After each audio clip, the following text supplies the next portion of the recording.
Indo British advanced pain clinic. నొప్పి మాయం, surgery దూరం.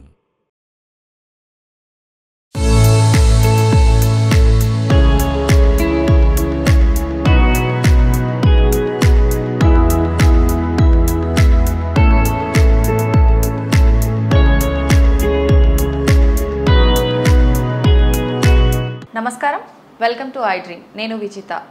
ప్రస్తుతం మనతో పాటు ఉన్నారు consultant pain physician doctor Vijay Bhaskar Bandikatla గారు. వారు యూకేలో 15 years పెయిన్ ఎలా తగ్గించాలి ఏంటి, చాలామంది పెయిన్తో ఇబ్బంది పడుతూ ఉంటారు. ఒక పెయిన్ ఏంటండి, మోకాలు నొప్పని, తలనొప్పని, మన టోటల్ బాడీ తీసుకుంటే పైనుంచి కింద వరకు ఎన్నో రకాల పెయిన్స్, చాలా రకాలుగా ఇబ్బంది పడుతున్నారు. ఫర్ ఎగ్జాంపుల్కి మోకాలు నొప్పే తీసుకుంటే కనుక ఇంతకు ముందు కాలంలో చూస్తే వయస్సు పైబడిన వాళ్ళలోనే చూసేవాళ్ళం. కానీ ప్రస్తుత రోజుల్లో చూసుకుంటే చిన్న చిన్న పిల్లల నుంచి ఎక్కువగా 20-30 years నుంచి టీనేజ్ వాళ్ళలో ప్రతి ఒక్కరిలో చూస్తున్నాం. అసలు ఎందుకు ఈ పెయిన్స్ వస్తున్నాయి అనే ఆలోచన కనుక మనం చేస్తే మన లైఫ్ స్టైల్ అనేది దానిపైన చాలా ప్రభావం చూపిస్తుంది. ఈ పెయిన్కి భాగంగా తీసుకుంటే ట్రీట్మెంట్ వరకు వస్తే చాలా రకాల సర్జరీస్ కూడా చేయాల్సిన అవసరం అనేది పడుతుంది. కానీ ప్రస్తుతం అడ్వాన్స్డ్గా ట్రీట్మెంట్స్ చాలా ఉన్నాయి మన దగ్గర అని చెప్పి సార్ చెప్తున్నారు. అసలు ఆపరేషన్ లేకుండానే ట్రీట్మెంట్ అంటే చాలా వరకు హ్యాపీ ఫీల్ అవ్వచ్చనే చెప్పాలి. చాలామంది ఎంతో పెయిన్తో ఇబ్బంది పడుతున్నా కూడా ఆపరేషన్ అనగానే అమ్మ వద్దు అని భయపడుతూ ఉంటారు. అలాంటివన్నీ ఏం లేదండి, చాలా అడ్వాన్స్డ్ ట్రీట్మెంట్స్ వచ్చాయి. అసలు ముఖ్యంగా ప్రస్తుత రోజుల్లో చూసుకుంటే క్యాన్సర్ మహమ్మారి అనేది చాలా మందిని భయభ్రాంతులకు గురి చేస్తుంది. దానివల్ల నాకు ఈ డిసీజ్ ఉంది అనే బాధ కొంచెం పక్కన పెడితే ఆ పెయిన్, వాటి వల్ల వచ్చే ఆ పెయిన్ని చాలామంది తట్టుకోలేక చాలా సఫర్ అవుతున్నారు. దానికి సంబంధించి కూడా చాలా అడ్వాన్స్డ్ ట్రీట్మెంట్స్ ఉన్నాయి. ఆ పెయిన్ని కూడా మేము చాలా చక్కగా అంటే ఒక 50-60% తగ్గించే ఛాన్సెస్ ఉన్నాయి అని చెప్తున్నారు. ఇప్పుడు సార్తో మాట్లాడి ఆ ట్రీట్మెంట్స్ ఏంటి, ఎటువంటి అడ్వాన్స్డ్ ట్రీట్మెంట్స్ ఉన్నాయో తెలుసుకుందాం. నమస్తే సార్. నమస్తే అండి, ఐ డ్రీమ్ ప్రేక్షకులకి నమస్తే. Thank you sir. Sir, cancer topic గురించి నేను మాట్లాడబోతున్నాను సార్. ముఖ్యంగా క్యాన్సర్ వచ్చింది అనగానే చాలామంది భయపడిపోతుంటారు. అసలు హోప్స్ చాలా తక్కువగా ఉంటాయి. అది పక్కన పెడితే దానివల్ల వచ్చే ఎఫెక్ట్ అయ్యి ప్రతి ఆర్గాన్ కూడా దానివల్ల వచ్చే పెయిన్కి చాలా ఇబ్బంది పడుతూ ఉంటారు సార్. ఆ పెయిన్ని కనుక తగ్గించగలిగితే కొంతలో కొంత వాళ్ళు ఉపశమనం చెందుతారని చెప్పొచ్చు. ఏ రకంగా సార్, ఎటువంటి అడ్వాన్స్ ట్రీట్మెంట్స్ ఉన్నాయి మన దగ్గర? క్యాన్సర్తో బాధపడుతున్నారు అంటే క్యాన్సర్ నొప్పితో బాధపడాలనే విషయాన్ని అది కాదు అనేది చాలా గట్టిగా చెప్పడానికి నేను ఐ డ్రీమ్ ప్రేక్షకులకి చెప్పదలుచుకున్నాను. సో క్యాన్సర్ వేరు, క్యాన్సర్ నొప్పిని మనము చాలా సమర్థవంతంగా దాన్ని ఎదుర్కోవచ్చండి.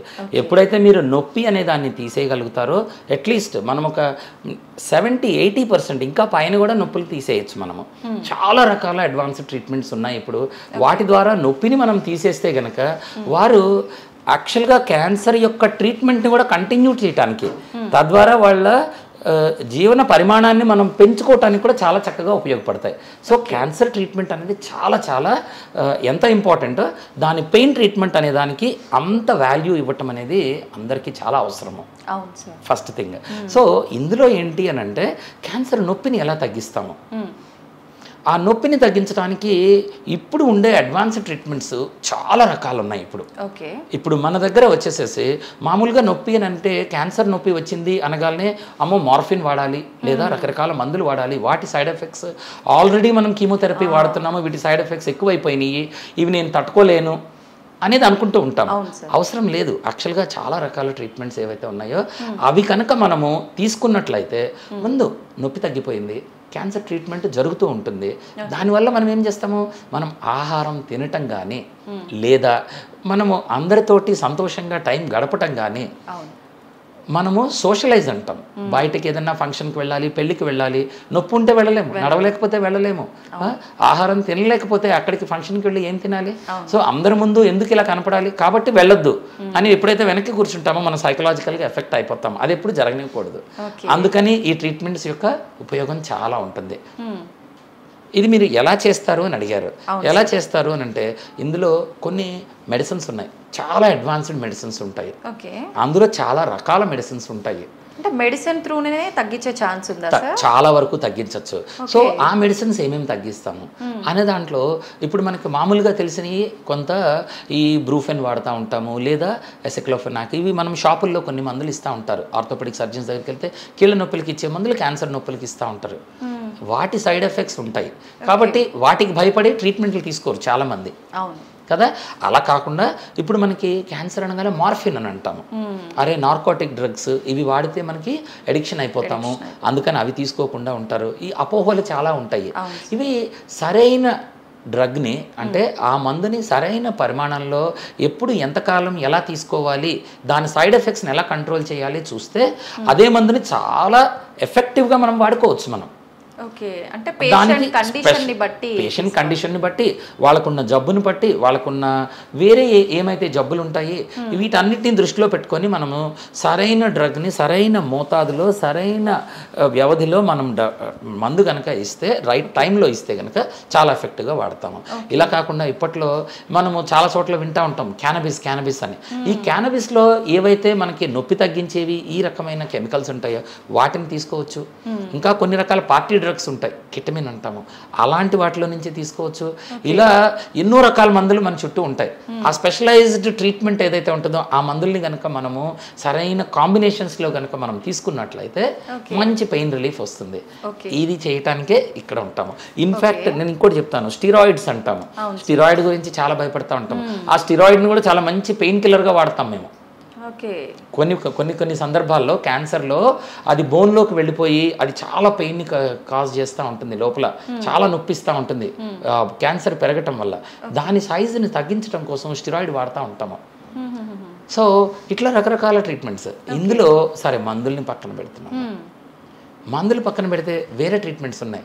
కొన్ని రకాల నర్వ్ బ్లాక్స్ చేస్తాము. అంటే మనకి ఉదాహరణకి కడుపులో క్యాన్సర్ వచ్చింది, లేదా కాలేయము, లేదా ప్యాంక్రియాస్లో క్యాన్సర్ చాలా కామన్గా వస్తూ ఉంటాయి. ఈ వచ్చిన క్యాన్సర్లు ఏవైతే ఉన్నాయో ఆ నొప్పిని చాలా ఎక్కువగా పైకి తీసుకువెళ్తూ ఉంటుంది. అయితే మనం చాలా వరకు ఈ నొప్పిని కంట్రోల్ చేసేయచ్చు. ఈ వెళ్ళే నరాల్ని దారిలో మనం అడ్డుకొని ఆ నొప్పిని సిగ్నల్ పైకి వెళ్లకుండా, ఇవి కరెంట్ వైర్ లాగానే ఉంటాయి, ఇవి ఆ సిగ్నల్స్ని పైకి వెళ్ళే దారిలో మనం ఆపేయగలిగాం అనుకోండి, అంత నొప్పి మన బ్రెయిన్కి మనకి తెలియదు, తెలియాల్సిన అవసరం లేదు. అంత నొప్పి మనకు తెలియాల్సిన అవసరం ఏముంది? సో ఆ నొప్పిని మనం కంట్రోల్ చేయొచ్చు, చాలా వరకు ఆగిపోతుంది. ఎప్పుడైతే ఈ నొప్పిని మనం ఆపామో, నొప్పి లేదు అని అంటే వాళ్ళ ఆహారం తినటం బెటర్గా ఉంటుంది, పొట్ట ఉబ్బరంగా, ఆ బాధలన్నీ తప్పుతాయి వాళ్ళకి. అప్పుడు బయటకు తిరగటము, పనులు చేసుకోవటం ఇవన్నీ తేలికవుతూ ఉంటాయి వాళ్ళకి. సో ఇట్లా కొన్ని నర్వ్ బ్లాక్స్, అది ఎక్కడ జబ్బు ఉంది అనే దాన్ని బట్టి, ఇక్కడ ఉందా లేదా పెల్విస్లో ఉందా లేదా ఇంకెక్కడన్నా కింద ఉందా, దీనిని బట్టి చాలా రకాల నర్వ్ బ్లాక్స్ చేస్తూ ఉంటాం. ఇది చాలా రిస్క్తో కూడుకున్నదా సార్? అమ్మా ఇది ఎట్లా ఉంటుందంటే, మనం పిల్లవాడికి సైకిల్ ఇచ్చాము, సైకిల్ తొక్కటం రిస్కా అంటే ఆ పిల్లవాడికి బ్యాలెన్స్ చేయటం వచ్చే వరకు అది రిస్కే, కింద పడితే యాక్సిడెంట్ అవుతుంది. అది ఒకసారి వచ్చిన తర్వాత సైకిలే కాదు బైక్ నడుపుతాడు, ఇంకా పెద్ద పెద్దవి చాలా ఫీట్లు చేస్తారు దాని మీద, అంతేనా? ఇవన్నీ కూడా రిస్క్లన్నీ ఎలా ఉంటాయి?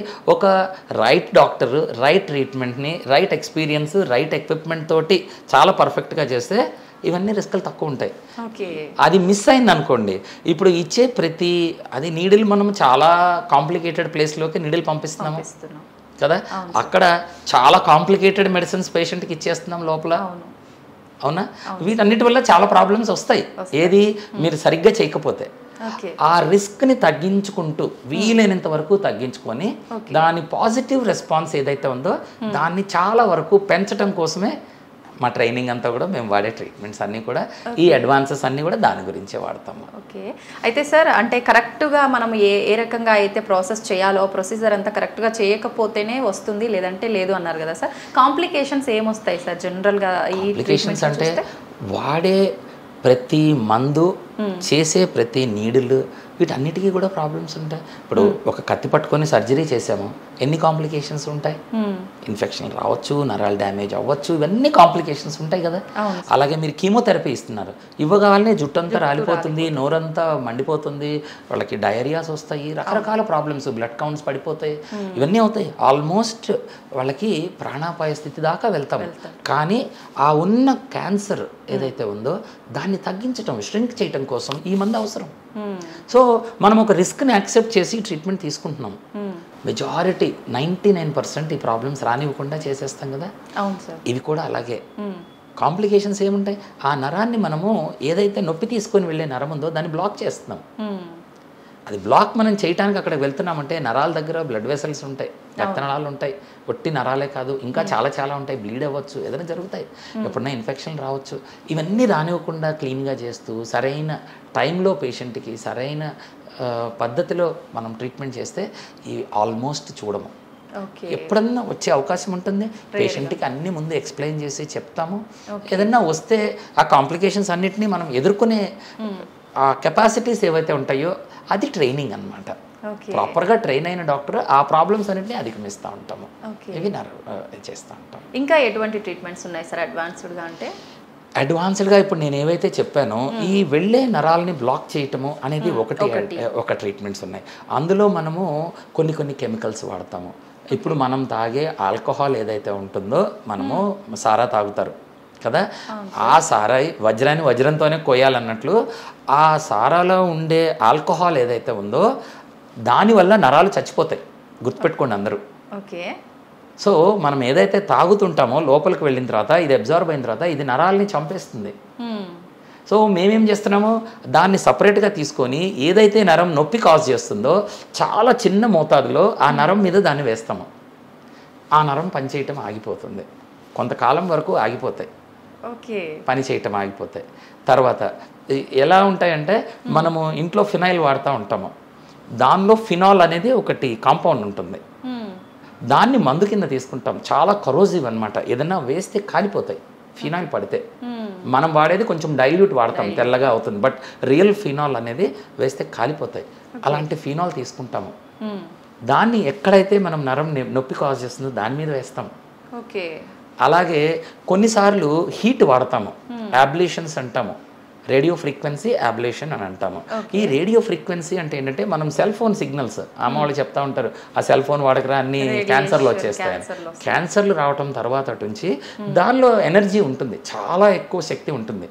దాన్ని నొప్పి కారణం చేసే నరం ఏదైతే ఉంటుందో దాని దగ్గర పెట్టి హీట్ ఇచ్చామంటే ఆ నరం పనిచేయటం ఆగిపోతుంది. మనము కోడిగుడ్డు పైన సొన ఏదైతే మనం పాన్ మీద వేస్తామో తెల్లగా అయిపోతుంది. అలాగే ఇది వెయ్యగానే అక్కడ రక్తం నరం గడ్డగట్టేస్తుంది. దాని పనితనం ఆగిపోతుంది, కొంతకాలం వరకు ఆగిపోతుంది అనమాట. ఇట్లా అబ్లేషన్ కోసము ఆ హీట్ని వాడతాము, ఆ రేడియో ఫ్రీక్వెన్సీ సెల్ ఫోన్ సిగ్నల్స్ని వాడుతూ ఉంటాము, కెమికల్స్ వాడుతూ ఉంటాము. ఇలాంటివి ఇంకా గ్లిజరాల్ అని ఉంటుంది. ఇలాంటివి రకరకాల కెమికల్స్ వాడి ఆ నొప్పిని తగ్గించడానికి ఇవన్నీ కెమికల్స్ వాడుతూ ఉంటాము. ఇవి కాకుండా కొన్నిసార్లు ఇది ఒక 6 నెలలు, ఏడాది, 2 ఏళ్ళు అలా పనిచేస్తాయి ఈ మందులన్నీ కూడా. ఇంకా ఎక్కువ కావాలి, పేషెంట్కి క్యాన్సర్ వచ్చింది, తగ్గిపోయింది ఇప్పుడు, కానీ ఒక కాల్లో నొప్పి ఉండిపోయింది, విపరీతం నొప్పి తట్టుకోలేకపోతున్నారు. వాళ్ళకి ఏం చేస్తామో కొన్ని రకాల స్పెషల్ డివైజెస్ ఉంటాయి. ఏంటి సార్ అవి? ఇన్స్ట్రుమెంట్స్ ఎలా ఉంటాయి అని అంటే, ఇప్పుడు మనము మామూలుగా మార్ఫిన్ తీసుకుంటూ ఉంటాం. వాళ్ళకి టాబ్లెట్లు, ప్యాచ్లు, మార్ఫిన్లు ఇస్తూ ఉంటారు. ఆ ఇచ్చిన మార్ఫిన్ ఏదైతే ఉందో సైడ్ ఎఫెక్ట్స్ వస్తాయి. కాన్స్టిపేషన్ వస్తూ ఉంటుంది, ఆహారం తినలేక, ఇలాగ రకరకాల కాన్స్టిపేషన్ ప్రాబ్లమ్స్ తోటి, నిద్రతోటి, గాలి పీల్చలేక ఈ ప్రాబ్లమ్స్ అన్నీ మార్ఫిన్ తోటి పెరిగిపోతూ ఉంటాయి. అప్పుడు మందు డోసు నొప్పికి సరిపోయినంత డోసుని పెంచలేము. ఇంకా కాంబినేషన్స్లో వాడతాము, రకరకాల మందులు వాడి చూస్తాము, అప్పుడు కూడా మనం పెంచలేకపోతాం. ఇంటి వీళ్ళకి ఇలాగ పెంచలేనంత పరిస్థితి వచ్చేసింది అనుకోండి, అప్పుడు మనం ఏం చేయొచ్చు, ఈ మందుని అది ఎక్కడైతే పనిచేస్తుందో అక్కడికి పంపించవచ్చు. మనము నోటి ద్వారా తీసుకున్న మందు బ్లడ్లోకి వెళ్ళి, బ్లడ్లో నుంచి లివర్లోకి వెళ్ళి, లివర్లో నుంచి బ్రెయిన్, నరం దగ్గరికి ఇంత తిరిగేలోపు చాలా వేస్ట్ అయిపోతుంది. అవసరం లేదు. పొట్టలో నొప్పి ఉంటే శరీరం అంతా మనకి మందు ఎందుకు, ఎక్కడైతే ఉందో అక్కడికి పంపించవచ్చు కదా. అది టెక్నాలజీ. ఇప్పుడు ఏం చేస్తాము, ఇప్పుడు ఇందులో ఇప్పుడు కొన్ని కొత్త డివైజెస్ వచ్చేసాయి అనమాట. ఇది నా రీసెర్చ్ కూడా దీని మీద ఉంటుంది. ఇప్పుడు ఇందులో ఈ పంప్ ఏదైతే ఉందో దీని నుంచి ఒక గొట్టం వస్తుంది. ఈ పంప్లోకి మందును నింపి ఈ గొట్టం ద్వారా లోపల స్పైన్లో ఈ నరాలు వెళ్ళే దగ్గరికి వెళ్ళి దాన్ని బ్లాక్ చేసేస్తాం. అప్పుడు ఇదే మార్ఫిన్ మామూలుగా వాడే 100 మిల్లీగ్రాముల డోసు చాలా తట్టుకోలేనంత సైడ్ ఎఫెక్ట్స్ వచ్చే డోసులో 1 మిల్లీగ్రామ్ ఇస్తే దాన్ని ఇవ్వాల్సిన ప్లేస్లో ఇస్తే సరిపోతుంది. దానివల్ల సైడ్ ఎఫెక్ట్స్ చాలా తగ్గిపోతాయి. Okay. So that is a technology. Super sir. ఇంకా ఉంటాయి. మనము కరెంట్ కూడా వాడుకుంటూ ఉంటాము. ఈ కరెంట్లో ఏమవుతుంది, ఇప్పుడు ఇట్లాగా మనకి నరాలన్నీ ఇందాక కరెంట్ వైర్లన్నీ చెప్పుకుంటున్నాం కదా, దానిలో కరెంటు ప్రవహిస్తూ ఉంటుంది. మనము ఆపోజిట్ డైరెక్షన్లో కరెంట్ పెట్టామనుకోండి, ఈ నరము ఈ పెయిన్ పైకి వెళ్ళదు కదా, అట్లా చేసే టెక్నాలజీ కూడా వాడుతూ ఉంటాం అనమాట.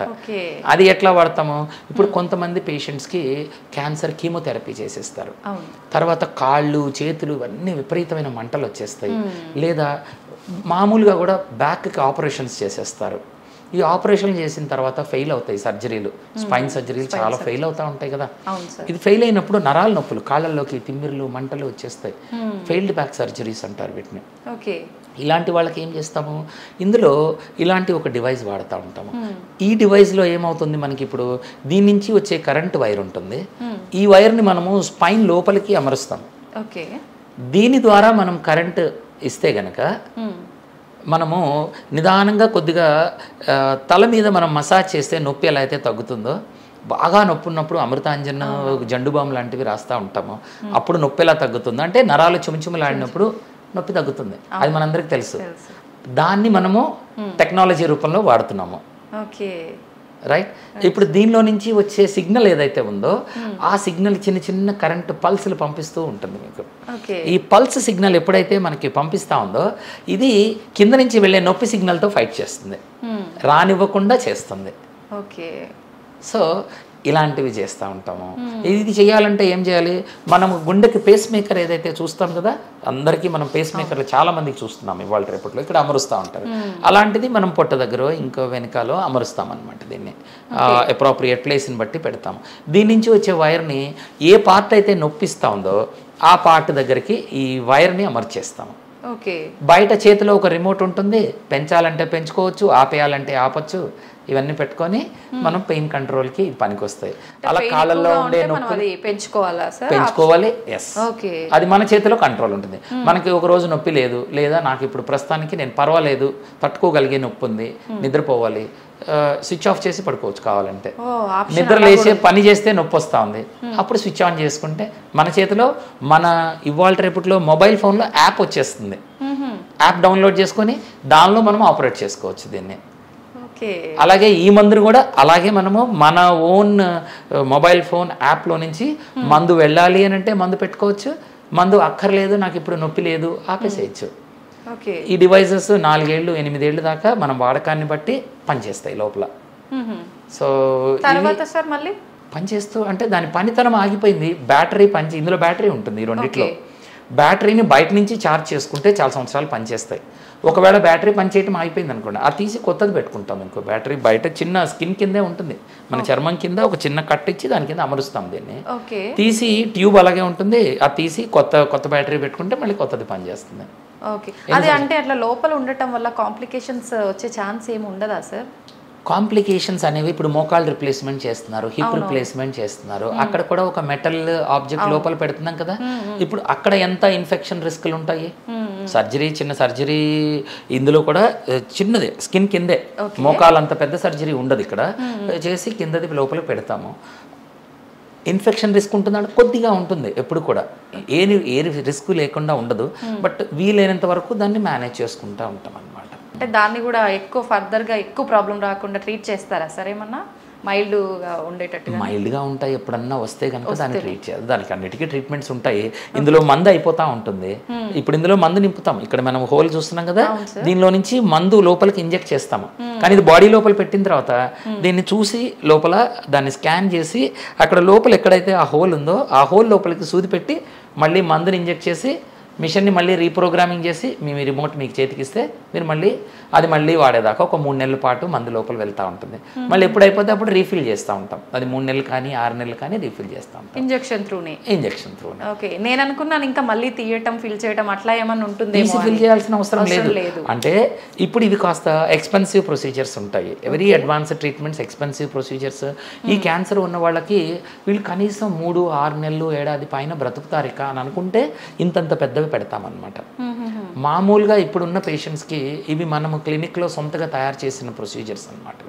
ఇందులో ఏం చేస్తూ ఉంటాము, ఇక్కడ మీకు ఈ ఇంప్లాంట్లన్నీ పెట్టకుండా కేవలం ఈ వైర్ పెట్టి వైర్ని బయట నుంచి ఈ మిషన్ బయట పెట్టి వాళ్ళకి ఒక బ్యాగ్లో తగిలించేసి ఇచ్చేస్తే ఎక్కడ ఎప్పుడు మెషిన్లో మెడిసిన్ అయిపోతే అప్పుడు మళ్ళీ రీఫిల్ చేసుకునేలాగా కొత్త టెక్నాలజీ ఇక్కడ మనం ఇండియాలో సరిపోయేలాగా మన పేషెంట్ సరిపోయేలాగా తక్కువ కాలం బ్రతికే వాళ్ళు ఉంటారు.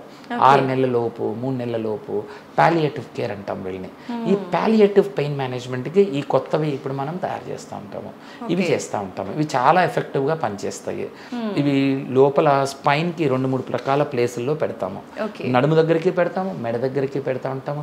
వాళ్ళకి వచ్చే క్యాన్సర్ని బట్టి ఆడవాళ్ళలో బ్రెస్ట్ క్యాన్సర్స్ వీటికి సంబంధించినవి వస్తాయి. ఇక్కడ వచ్చే వాళ్ళకి పైన పెడతా ఉంటాము. కింద గర్భసంచికి సంబంధించినవి లేదా ఉదరకోశానికి సంబంధించినవి వస్తాయి. వీళ్ళకి నడుము దగ్గరికి పెడతాము. పెట్టి బయట నుంచి అమరిస్తే వీళ్ళకి దాదాపుగా పెయిన్ తెలియదు చాలా మందికి. ఇంకా 80-90% పెయిన్ పోతుంది. ఇంకా ఇది ఎలా అయిపోతుందంటే this is their lifeline. ఇంకా ఇది ఒక్క క్షణం ఆపితే వాళ్ళు నిద్రపోలేరు, ఆహారం తీసుకోలేరు, బయటికి వెళ్ళలేరు. ఇది ఉంటే ఒక చిన్న బ్యాగ్ తగిలించుకొని అన్ని పనులు చేసుకొని తిరుగుతారు.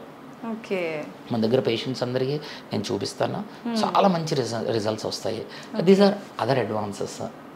చాలా మంచి ట్రీట్మెంట్స్ అండి నిజంగా. ఇది అసలు పెయిన్ మనం మామూలుగా ఏ ట్యాబ్లెట్ తీసుకున్నా ఇంజెక్షన్ తీసుకున్నా అది ఎంత వరకు తగ్గాలో అంతవరకే తగ్గుతుంది. ప్లస్ ఆ డోస్ అనేది మీరు ఇందాక చెప్పినట్టుగా ఎవ్రీ ఆర్గాన్ పైన ఎఫెక్ట్ అవ్వటము, బ్లడ్లో అంతా కలిసిపోయి చాలా ఎఫెక్ట్ అవుతుంది బాడీకి.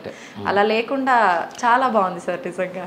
టార్గెటెడ్ ట్రీట్మెంట్స్ అని అంటాం వీటిని. వీటన్నిటిని ఎక్కడైతే మనకి పెయిన్ ఎక్కడి నుంచి అయితే కాజ్ చేస్తుందో అక్కడ మీకు వెళ్ళి మనం టార్గెట్ చేసి ఆ ట్రీట్మెంట్ని, ఆ నరాన్ని, ఆ స్పెసిఫిక్ ట్యూమర్ని దాని వరకే టార్గెట్ చేస్తూ ఉంటాము. ఇది అడ్వాన్సెస్లో ఇప్పుడు చాలా తేలిగ్గా చేసుకోవచ్చు. వీటన్నిటిలో కొంతమంది పేషెంట్స్కి బోన్స్ ఉంటాయి, స్పైనల్ బోన్స్ ఉంటాయి.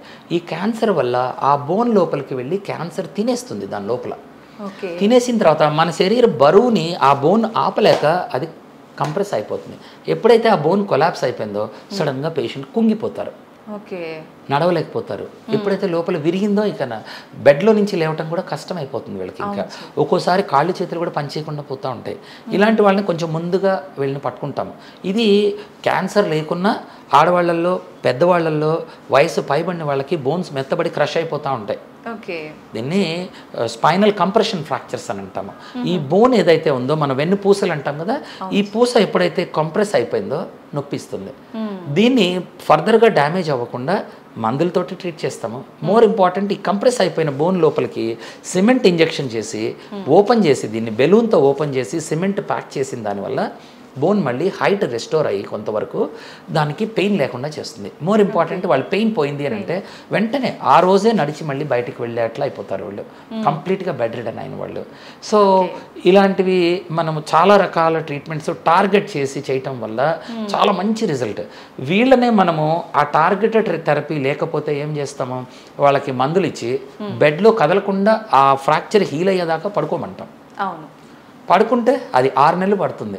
ఒక క్యాన్సర్ పేషెంట్, ఒక 80 ఏళ్ల ముసలావిడికి ఎవరైతే ఉంటారో వాళ్ళని మనం 6 నెలలు బెడ్లో పడుకోబెడితే ఇక మళ్ళీ లేవరు. బెడ్లో పడుకున్న దానివల్ల సోర్స్ వస్తాయి, లంగ్లో ప్రాబ్లమ్స్ వస్తాయి, ఈ ఇన్ఫెక్షన్లు, వీటి వల్ల వాళ్ళు త్వరగా కాలం చేస్తారు, చనిపోతారు వాళ్ళు. సో ఎంత త్వరగా వాళ్ళని లేపి తిరిపి నడిపిస్తే వాళ్ళకి నార్మల్ లైఫ్ తీసుకురావాలి. వాటికి ఇవన్నీ పనికొస్తాయి. ఓకే, మన దగ్గర అంటే ట్రీట్మెంట్ తీసుకున్న వాళ్ళు అలా యాక్టివ్గా చాలా మంది ఉంటారు. ఎంతమంది ఇప్పుడు వీళ్ళందరూ కూడా ఇప్పుడు బోన్స్ క్రష్ అయిపోయి ఇలా అయ్యే వాళ్ళు ఉంటారు. అలాగే ఈ క్యాన్సర్లతోటి రకరకాల క్యాన్సర్లు, చాలా అడ్వాన్స్డ్ క్యాన్సర్స్లో ఉండి విపరీతమైన నొప్పితోటి తట్టుకోలేని నొప్పి ఉండి అలా ఉండే వాళ్ళకి అయిపోగానే లేచి కూర్చోవటం. ఎగ్జాంపుల్గా చెప్పాలంటే ఇప్పుడు మీరు ఇలాగ మనం కూర్చోవటం అనేది మనం చాలా సాధారణంగా ఫీల్ అవుతాం, కూర్చోగలిగాము అనేది. కానీ కొన్ని క్యాన్సర్లు ఉంటాయి, పర్టికులర్గా ఆడవాళ్ళల్లో మన పెల్విక్ క్యాన్సర్స్, గర్భసంచి సంబంధమైన క్యాన్సర్లు ఉంటాయి. వీటి వల్ల ఏమవుతుంది, కిందంతా మండిపోయి వాళ్ళు కూర్చోటానికి కూడా కష్టపడతారు పాపం. పడుకోలేరు, కూర్చోలేరు, చాలా ఇబ్బందులు, టాయిలెట్కి వెళ్ళలేరు, యూరిన్కి కానీ దేనికైనా మలమూత్రాలు పాస్ చేయడానికి కూడా ఒక శిక్షలాగా ఉంటుంది వాళ్ళకి. ఎందుకు బ్రతుకున్నామా అనే పరిస్థితి వస్తుంది. ఇలాంటి వాళ్ళకి స్పైన్ లోపలికి నేను ఇందాక చెప్పినట్లుగా ఈ గొట్టం పంపించి లేదా నరాలని వాటిని పనిచేయనీయకుండా చేయించి వాటికి చేస్తే కనుక నొప్పి పోతుంది. అది సో కంప్లీట్ రిలీఫ్ వస్తుంది. కొంతమంది ఎంత అడ్వాన్స్డ్కి వెళ్ళిపోతారంటే కాళ్ళు చేతులు కూడా పనిచేయని స్టేజ్కి వెళ్ళిపోతారు, ఈ క్రష్ అయిపోయి. అలాంటి వాళ్ళకి సింగిల్ ఇంజెక్షన్ తోటి నరాలు కింద పనిచేయని వాటిని నొప్పిని ఇవ్వదు. ఎలాగో నరం పని చేయట్లేదు, కనీసం నొప్పి లేకుండా చేసేస్తాం వాళ్ళకి. అలాంటివి చేసేస్తే నొప్పి తీసేస్తాము. వాళ్ళు బెడ్లో ఉన్నంతకాలం వాళ్ళు చాలా చాలా పీస్ఫుల్గా ఒక డిగ్నిటీ తోటి బ్రతుకుతారు వాళ్ళు. ఇప్పుడు ఆ నొప్పితోటి బాధపడుతూ అందరినీ అరుపులు కేకలతోటి ఇంట్లో వాళ్ళకి నిద్ర లేకుండా, ఏ క్యాన్సర్ పేషెంట్కి ఆ రకమైన పరిస్థితి ఉండకూడదు. వాళ్ళెవ్వరికీ కూడా ఇంకొకరిని డిస్టర్బ్ చేయాలని ఉండదు. కానీ ఆ నొప్పిని బాధని తట్టుకోలేక చేయాల్సిన పరిస్థితి వస్తుంది. అది మన మానవతా ధర్మం. వాళ్ళకి ఆ నొప్పిని తీసేయటం అనేది మానవతా ధర్మం. ఇది మనం తీస్తాం. అయితే కొంతమందిలో యాంగ్జైటీ వస్తుంది, విపరీతమైన యాంగ్జైటీ, ఫోబియా వస్తుంది. ఆ నొప్పిని చూస్తే భయపడిపోతారు. ఈ నొప్పి నాకు రావద్దు, ఏం చేసినా కానీ నొప్పి రాకూడదు. అది ఎలా చేయాలి అంటే, చెయ్యి కదిలిస్తే నొప్పి వస్తుంది కాబట్టి చెయ్యిని కదిలించవద్దు, కాలు కదిలిస్తే నొప్పి వస్తుంది కాలుని కదిలించు. ఇలాంటి వాళ్ళకి డిస్ట్రాక్షన్ థెరపీస్ అని ఉంటాయి. వాళ్ళని టోటల్గా డిస్ట్రాక్షన్, బయోఫీడ్బ్యాక్ అనేవి ఉంటాయి అన్నమాట. వీళ్ళకి ఇప్పుడు అడ్వాన్స్డ్ టెక్నాలజీ, మనందరం ఇప్పుడు ఆర్టిఫిషియల్ ఇంటెలిజెన్స్ అని చూస్తున్నాం. ఈ ఆర్టిఫిషియల్ ఇంటెలిజెన్స్లో ఇప్పుడు కొత్తగా వచ్చింది వర్చువల్ రియాలిటీ చేస్తాము. ఈ వర్చువల్ రియాలిటీ అనేది మనం చూపిస్తే పేషెంట్ని ఒక వర్చువల్ వరల్డ్లోకి తీసుకొని వెళ్తాము. ఆ తీసుకువెళ్తే వాళ్ళ చుట్టూ ఉండే పరిసరాలన్నీ డిఫరెంట్గా ఉంటాయి. ఆ తర్వాత పెయిన్కి ఏమో మనం ట్రీట్మెంట్ ఇచ్చేస్తాము. అప్పుడు వాళ్ళ చేతిని కదిలించాలన్నా కాలుని కదిలించాలన్నా ఆ వర్చువల్ వరల్డ్లో వాళ్ళ చేత చేయిస్తాము. అది రికార్డ్ చేసి వాళ్ళకి చూపించడం జరుగుతుంది.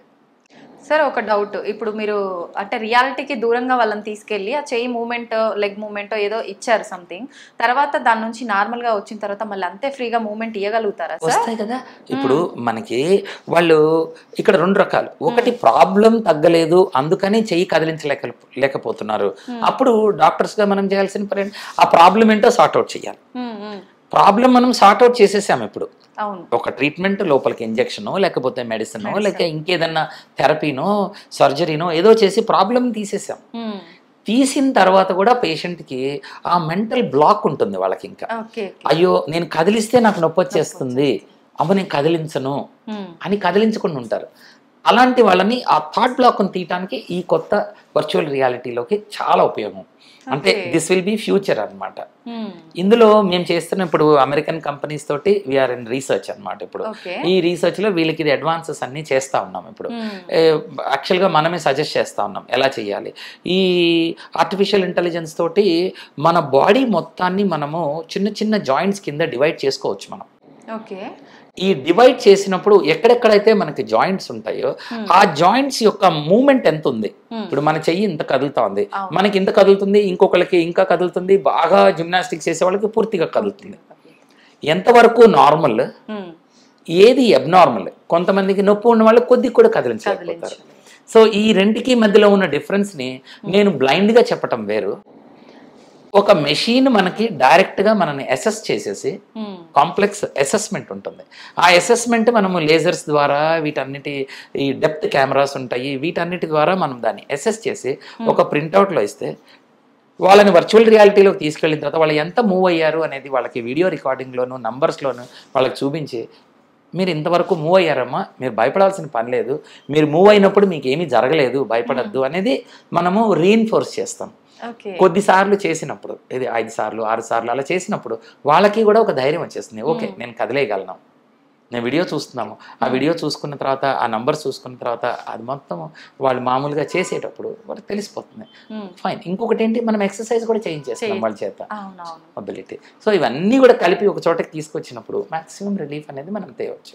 అంటే పేషెంట్ కండిషన్ ని బట్టే ఎన్నిసార్లు చేయాలి ప్రొసీజర్ అని ఆధారపడి ఉంటుంది. అబ్సల్యూట్లీ అంతే కదా. మరి ఇప్పుడు కొంతమంది పేషెంట్లకి బాగా జాయింట్ స్టిఫ్ గా బిగుసుకుపోయింది, వాళ్ళకి కాస్త ఎక్కువ టైం పడుతుంది. కొంతమందికి తక్కువ ఉంది, వాళ్ళకి తక్కువ పడుతుంది. అప్పుడు ఏం చేస్తాము, ముందు కొంత మూవ్మెంట్ చేసి దాన్ని స్టెబిలైజ్ చేయడం కోసం మిగతా ఫిజియోథెరపీ, అందులో కూడా చాలా కొత్త టెక్నిక్స్ ఉన్నాయి. వాటిల్లో మన దగ్గర లేజర్స్ ఉంటాయి, ఇంకా రకరకాల టెక్నిక్స్ ఉంటాయి. ఇంకొకటి ఈ మల్టీ ఇంపల్స్ థెరపీస్, అంటే మనము మసాజ్, మాలిష్లు అనేవి వినేవాళ్ళం. అందులో చాలా అడ్వాన్స్డ్ కంప్యూటరైజ్డ్ టెక్నిక్స్ ఉంటాయి ఇందులో. ఆ మెషిన్స్ తోటి వాటితోటి మొబిలైజ్ చేసి, అంటే ఒక రకమైన వైబ్రేషన్ ఇచ్చినప్పుడు మసిల్ రిలాక్స్ అవుతుంది. ఒక రకమైన లేజర్ ఎనర్జీ లోపలికి పంపించినప్పుడు హీలింగ్ జరుగుతుంది, లోపల నొప్పి తగ్గుతుంది. వీటన్నిటిని మనం ఉపయోగించి ఈ పేషెంట్ని ఇంప్రూవ్ చేయడానికి వీలవుతుంది. ఇవి మనము బ్యాక్ పెయిన్స్ కానీ, జాయింట్ పెయిన్స్ కానీ, మెడ నొప్పులు, భుజాల నొప్పులు, తర్వాత స్పోర్ట్స్లో జరిగే రకరకాల ఇంజురీస్, అఫ్ కోర్స్ క్యాన్సర్లో, వీటన్నిటిలో కూడా ఈ రకాల థెరపీస్ అన్నిటిని కూడా మనం వాడుతూ ఉంటాము. బయట నుంచి కొన్ని నరాలని స్టిమ్యులేట్ చేస్తాము. ఆ నరము స్టిమ్యులేట్ చేస్తే చెయ్యి కదులుతుంది. సో అసలు కదలని చెయ్యిని అంటే మనకు సిగ్నల్ రావట్లేదు. ఈ సిగ్నల్ రాని దాన్ని మనం ఆర్టిఫిషియల్ గా మనం సిగ్నల్ ఇచ్చి మనం కదిలించిన తర్వాత ఆ మూమెంట్ వచ్చిన తర్వాత ఆటోమేటిక్ గా కొంత బెటర్ అవుతాయి అన్నమాట అవి. అలాగే నొప్పులు కూడా కంట్రోల్ అవటం మొదలవుతాయి అన్నమాట. దాని నుంచి ఈ ఆగిపోయిన నరాలని రీయాక్టివేట్ చేస్తాము, చాలా వరకు వర్కౌట్ అవుతాయి. ఓకే సార్, అయితే పెరాలసిస్ వచ్చిన వాళ్ళలో కూడా చాలా వరకు ఇట్లా నరాలు చచ్చుబడిపోయి అది పని చేయకుండా వాళ్ళు లేసి తిరిగినా కూడా కొంతమందికి హ్యాండ్ లెగ్ ఒకటి పని చేయకుండా ఉండడం అట్లా ఉంటుంది కదా సార్, వాళ్ళకు కూడా ఈ ట్రీట్మెంట్ చేయొచ్చు అంటారా? ఇక్కడ పెరాలసిస్ అని అన్నారు కదా మీరు, ఈ పెరాలసిస్ ఎక్కడి నుంచి వస్తుంది అనే దాన్ని బట్టి, ఓకే, ఎంత వరకు పోయింది అనే దాన్ని బట్టి. ఇప్పుడు మీకు పెరాలసిస్ బ్రెయిన్ లో కొన్ని రకాల స్ట్రోక్ అంటాం దీన్ని కదా, పెరాలసిస్ స్ట్రోక్ అంటాము. స్ట్రోక్ ఏమవుతుంది, ఈ లోపల ఉండే కొన్ని నరాలు చచ్చిపడిపోతాయి. అది ఒక బ్లడ్ క్లాట్ వల్ల కానివ్వండి, ఏదన్నా జరిగి లోపల ఇంజురీ వల్ల ఆ కొన్ని నరాలు చచ్చిపడిపోతాయి. ఇక్కడ పోయింది అనుకోండి, అప్పుడు మనము కింద వచ్చిన నరాన్ని యాక్టివేట్ చేసినా పైనుంచి సిగ్నల్ రాదు. కొన్నిసార్లు ఏమవుతుంది, పార్షియల్ ఇంజరీస్ జరుగుతాయి, సగము ఇంజరీస్ అవుతాయి, కొన్ని నరాలు పాడవుతాయి, కొన్ని బాగా పనిచేస్తూ ఉంటాయి. అదే మొత్తం మీద దానికి ఆ శక్తి లేదు కాబట్టి మొత్తం ఆగిపోతాయి. అప్పుడు కొంత మనం యాక్టివేట్ చేయడానికి వీలవుతుంది. ఇది చాలా సార్లు రోడ్ ట్రాఫిక్ యాక్సిడెంట్స్, పిల్లలు ఉంటారు, చిన్న చిన్న పిల్లలు రోడ్ ట్రాఫిక్ యాక్సిడెంట్స్, యంగ్స్టర్స్ 20 ఏళ్ళు 30 ఏళ్ళ వాళ్ళు, అప్పుడు వాళ్ళకి కింద పడి బోన్ ఫ్రాక్చర్స్ అయ్యి స్పైనల్ కార్డ్ డ్యామేజ్ అయ్యి వాళ్ళకి యూరిన్ కంట్రోల్ పోతుంది, టాయిలెట్ కంట్రోల్, మలమూత్రాలు ఎప్పుడైతే కంట్రోల్ పోతాయో వీళ్ళకి మొత్తం అంతా పోతాయి అన్నమాట. రైట్, ఇది కాళ్ళు పనిచేయవు. ఇంకా ప్రాబ్లం వాళ్ళకి ఏంటి అంటే మలమూత్రాల కంట్రోల్.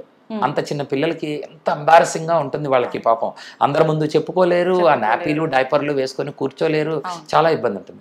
ఇలాంటి వాళ్ళకి తర్వాత కొంతమంది ఆడవాళ్ళకి 40లు 50లు దాటిన ఆడవాళ్ళకి కూడా లీక్ అయిపోతా ఉంటుంది, యూరిన్ లీక్ అవుతా ఉంటుంది. ఇప్పుడు నేను చెప్పిన ఈ కరెంటు థెరపీలతోటి ఆ నరాలను కూడా యాక్టివేట్ చేయొచ్చు మనం.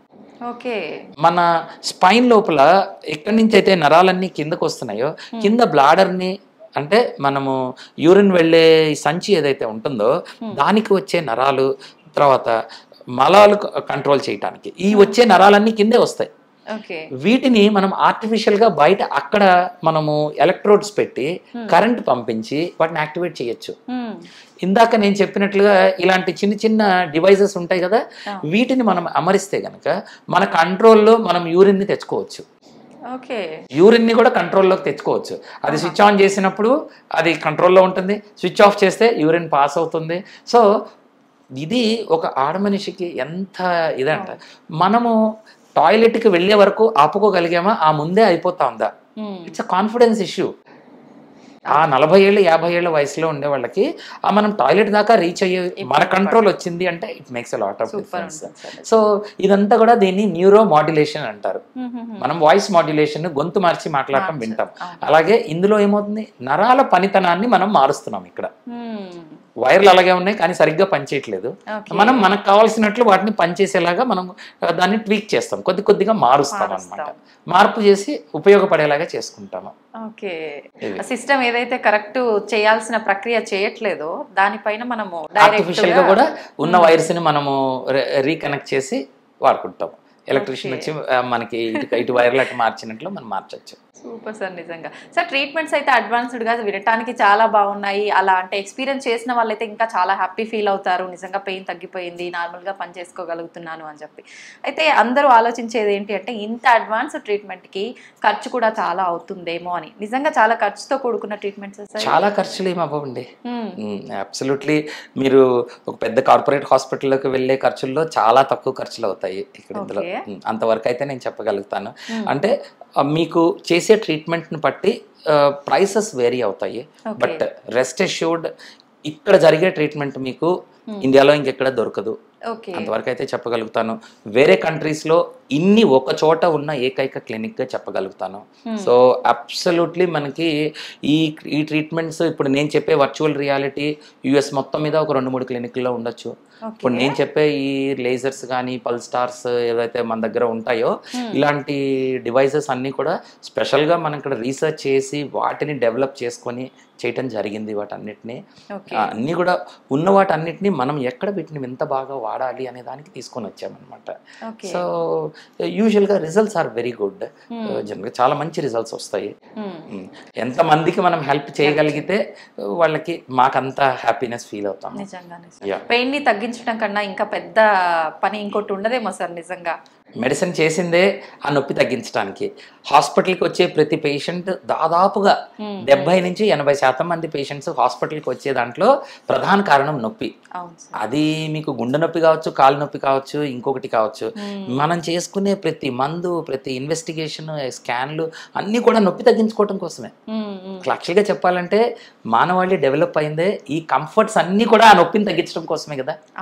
నడిస్తే కాళ్ళు నొప్పులు వస్తాయి అంటే సైకిల్ తీసుకుంటాము, దాని తర్వాత బైక్. ఆ నెక్స్ట్ కంఫర్ట్స్ కోసమే ఇవన్నీ వస్తాయి. ఏ పని చేసినా ఆ నొప్పి తగ్గించుకోవటం కోసమే మనం ఇంతవరకు ఎదిగాం మనం. సో ఆ నొప్పిని వదిలేయకూడదు, దాని అంతు చూడాలి అనేది మా ఉద్దేశము. ఆ నొప్పిని ఎంతవరకు తగ్గించాలి అది ప్రయత్నం జరుగుతా ఉంది. సో చాలా వరకు సఫలం అవుతున్నాము. దేవుడి దయ వల్ల పేషెంట్స్ కూడా మంచి రిజల్ట్స్ వస్తాయి ఎప్పుడు కూడా. ఓకే సార్, అయితే డాక్టర్ అనగానే ఎన్నో రకాల ఆప్షన్స్ తీసుకుంటుంటారు. మీరు ప్రత్యేకించి ఈ ఆప్షన్ ఎందుకు తీసుకున్నారు? పెయిన్ తగ్గించడము, దీనిపైన ఎక్కువ ఫోకస్ ఎందుకని సార్? పెయిన్ అనేది ఇంట్లో చూస్తాం కదా. ఇప్పుడు మా మదర్కి వచ్చేసేసి స్పైన్లో డిస్క్ ప్రాబ్లం వచ్చింది, L4-5 డిస్క్ ప్రాబ్లం వచ్చింది. స్పైన్ కొద్దిగా కదిలింది అని అన్నారు. ఎప్పుడు నాకప్పుడు మెడిసిన్ జాయిన్ అయిన కొరతలో అనమాట అది. అప్పుడు సర్జరీ చేయాలని కొంతమంది డాక్టర్స్ చెప్పారు. మా ఇంట్లోనే ఇంకొక ఆర్థోపెడిక్ సర్జన్ మా బాబాయ్ గారు ఉన్నారు. ఆయనేమో అక్కర్లేదు సర్జరీ, సో సర్జరీ చేస్తే ప్రాబ్లమ్స్ వస్తాయి. ఈ రెండు ఉంటే మరి సర్జరీ చేయలేదు. 35 ఏళ్ళు గడిచినా కానీ సర్జరీ లేకుండానే అమ్మ వెళ్ళిపోయారు కానీ సర్జరీ జరగలేదు. అలా అని మంచంలో పడుకున్నారంటే అది లేదు. అటు ఇటు కాకుండా ఉంది. కానీ తను జీవితకాలము ఆ నొప్పితో బాధపడుతూనే ఉన్నారు కొంత. సో దీనికి వేరే సొల్యూషన్ ఇంకేమైనా ఉందా? సర్జరీ అయితే వద్దు. ఆల్మోస్ట్ సర్జరీలో మీకు 20-30% పైన సర్జరీలు ఫెయిల్ అవుతాయి స్పైన్ సర్జరీలో. సో దీనికి ఏమైనా ఆల్టర్నేటివ్ ఏమైనా ఉందా? అది ఇంకా మెడికల్ స్టూడెంట్గా MBBS దాటి మనం కొంచెం ముందుకు వెళ్ళిన తర్వాత నాకు పెయిన్లో ఆ అవకాశం కనిపించింది.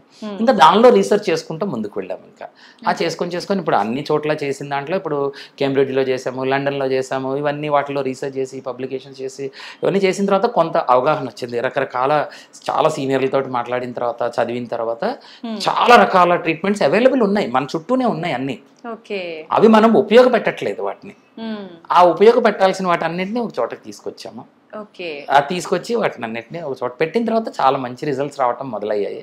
అన్నా ఇప్పుడు నేను చెప్పక్కర్లేదు, పేషెంట్స్ అందరూ చెప్తారు. ఇంకా చాలా ఉంటాయి రివ్యూస్ అన్ని. పేషెంట్స్ అందరూ కూడా ఆల్మోస్ట్ లైక్ 98% సర్జరీస్ ని అవాయిడ్ చేసేస్తాము.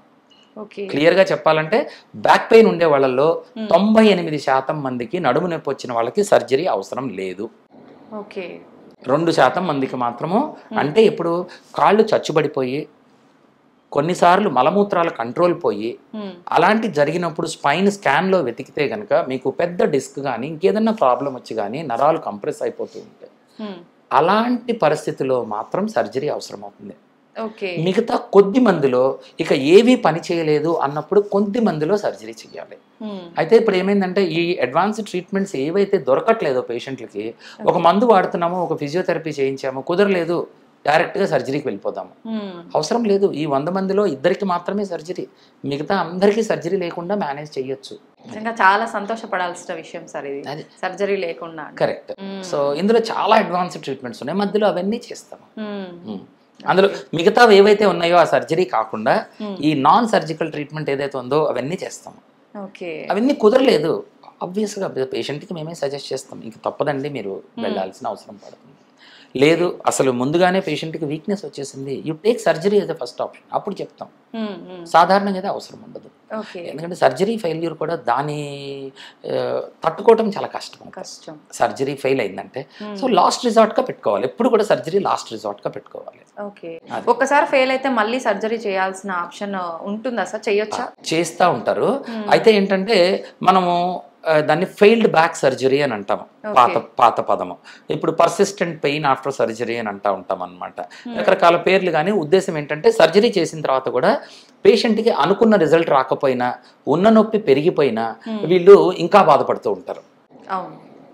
చాలా పెద్ద కాంప్లికేషన్ ఏర్పడి, అంటే ఒక ఇన్ఫెక్షనో, ఒక స్క్రూ రాంగ్ ప్లేస్లోకి వెళ్ళిందనో, ఇంకోటి జరిగింది, లేదా సర్జరీ చేసిన తర్వాత పేషెంట్ కింద పడ్డారు, పడకుండా ఉండరు కదా, ఎవరో ఒకరు జారి పడతారు, ఆ లోపల ఉన్న స్క్రూలు రాడ్లు వంకర తిరిగాయి అనుకోండి, మళ్ళీ సర్జరీ చేయాల్సి వస్తుంది.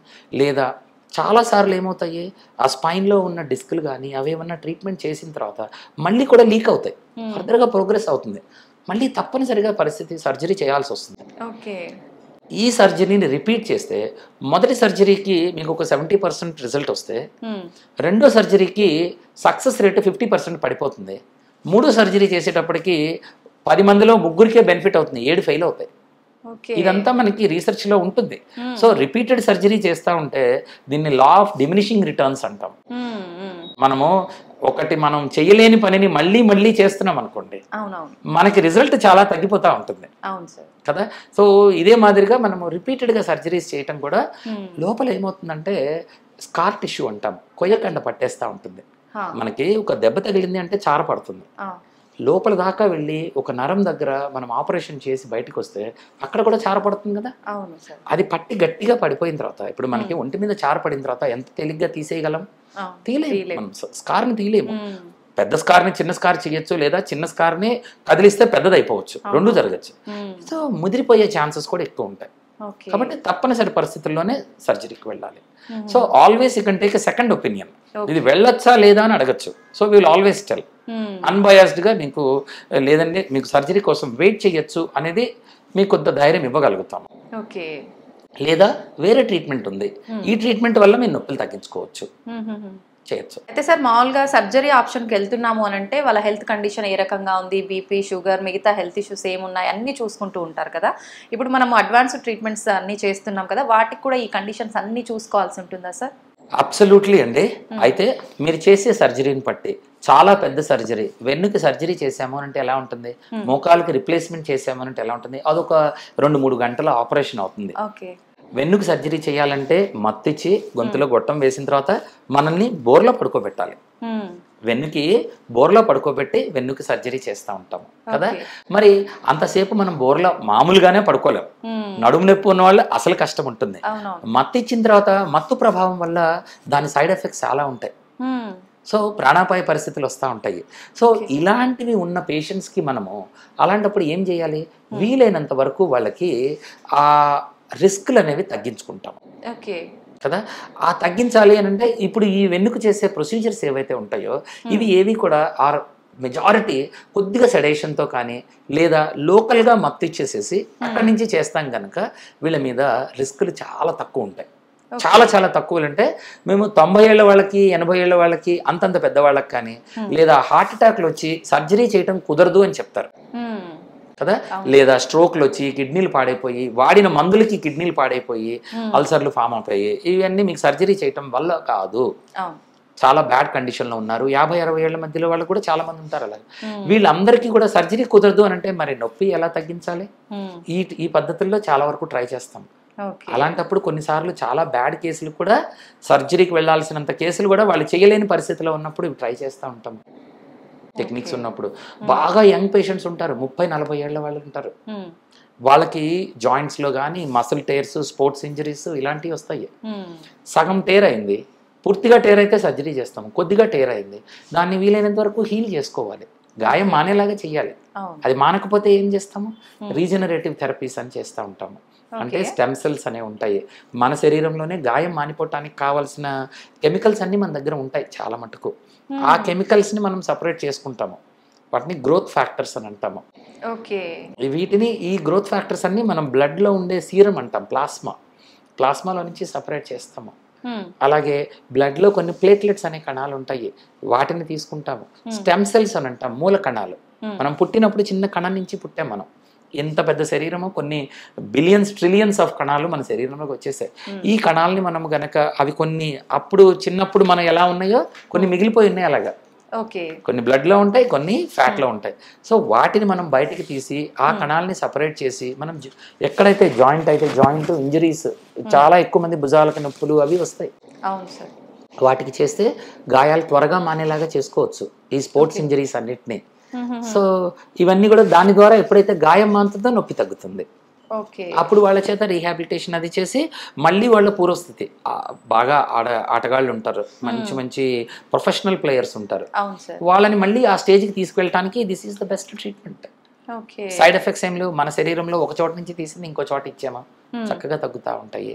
సో వీళ్ళకి మిగతా ట్రీట్మెంట్స్ అన్ని కలుపుతాం అనమాట ఈ త్వరగా హీల్ అవ్వటానికి కూడా. మామూలుగా హీలింగ్ ప్రాసెస్ 3 నెలలు 6 నెలల మధ్యలో పడుతుంది. దాన్ని స్పీడప్ చేయడానికి మనకి మిగతా చాలా టెక్నిక్స్ ఉంటాయి. ఆ టెక్నిక్స్ని ఉపయోగించి థెరపీస్ని అవి వాడి వాళ్ళ చేత ఫిజియోథెరపీ అది చేయించి త్వరగా వాళ్ళు రికవర్ అయ్యేలాగా చేస్తూ ఉంటాము. Super sir. పెయిన్ ఒక్కటి తగ్గించడమే కాదు, దాంతో పాటు హీలింగ్ కూడా. హీలింగ్ చేయాలి కదా, కంపల్సరీగా హీలింగ్ అనేది జరగాలి.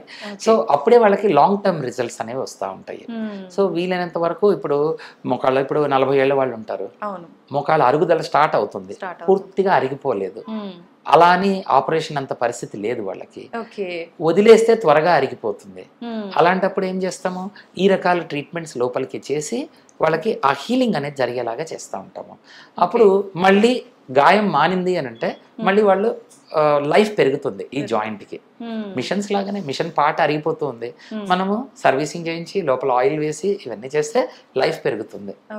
లైఫ్ పెరిగితే మనతో పాటు ఉంటాయి, అవి రిప్లేస్ చేయాల్సిన అవసరాలు తగ్గిపోతాయి.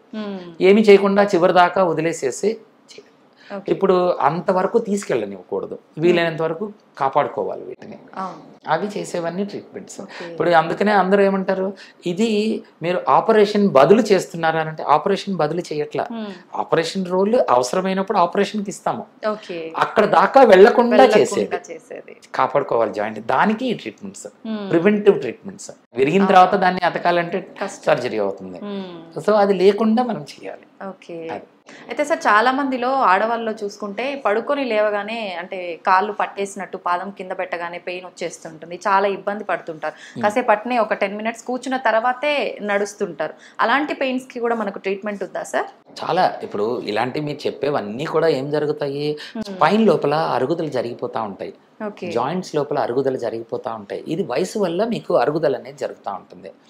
స్పైన్ లో ఏం జరుగుతుంది, ఎక్కువ శాతం మందికి లోపల ఉండే డిస్కులు కానీ దాని వెనకాల ఉండే నరాలు కానీ, డిస్క్ వెళ్ళి నరం మీద పడుతుంది, లేదా ఆ వెనకాల ఉండే చిన్న చిన్న జాయింట్స్ ఉంటాయి. మన వేళ్లలో ఎలాంటి జాయింట్స్ ఉంటాయో మన వెన్నులో కూడా అలా చిన్న చిన్న జాయింట్స్ ఉంటాయి. ఇలాంటి జాయింట్స్ ఏవైతే ఉంటాయో ఆ జాయింట్స్ని మనం అరిగిపోతూ ఉన్నప్పుడు వాళ్ళకి నొప్పులు వస్తాయి. ఈ అరుగుదల నొప్పి వల్ల ఏమవుతుంది, మనకి ఏదైనా గాయం అయితే ఏం జరుగుతుంది, ఒక ఇంజరీ జరగాలే మనము చెయ్యి కదిలించం ఇంకా కదా, కదిలించకుండా దాన్ని అట్టు పెడతాం. అలాగే నడుములో చిన్న ప్రాబ్లం జరిగింది అనుకోండి, ఏం చేస్తాం మనం, నడుమంతా బిగుసుకుపోతుంది, కదలదు, ఇంకా అలాగా బిగుసుకుపోయి ఉంటుంది. అప్పుడు మనం కదిలిస్తే నొప్పి వస్తుంది అని చెప్పి కదిలించము. కొంతకాలానికి ఏమవుతుంది, కదిలించని ఏ శరీరం ఏ భాగమైనా వీక్ అయిపోతుంది. సో ఇప్పుడు మనం ఏం చేయాలి, దాన్ని నిదానంగా కదిలించడం మొదలు పెట్టించాలి. ఇది ట్రీట్మెంట్ అంతా, ఈ ప్రోటోకాల్ అంతా చేస్తాము. సో ఇవన్నీ కనుక జాగ్రత్తగా ఫాలో అయితే ఈ ఆడవాళ్ళల్లో వచ్చే రకరకాల నరాల నొప్పుల, మసల్ నొప్పుల, జాయింట్ నొప్పుల, డిస్క్ నుంచి వచ్చే నొప్పుల ఏదో చూడాలి ముందు. అది ఒక్కసారి చూస్తే దానికి మనం ట్రీట్మెంట్ చేసుకుంటాం. ట్రీట్మెంట్ చేస్తే చాలా వరకు తగ్గుతాయి. Okay sir, thank you sir, thank you very much. నమస్తే అమ్మా.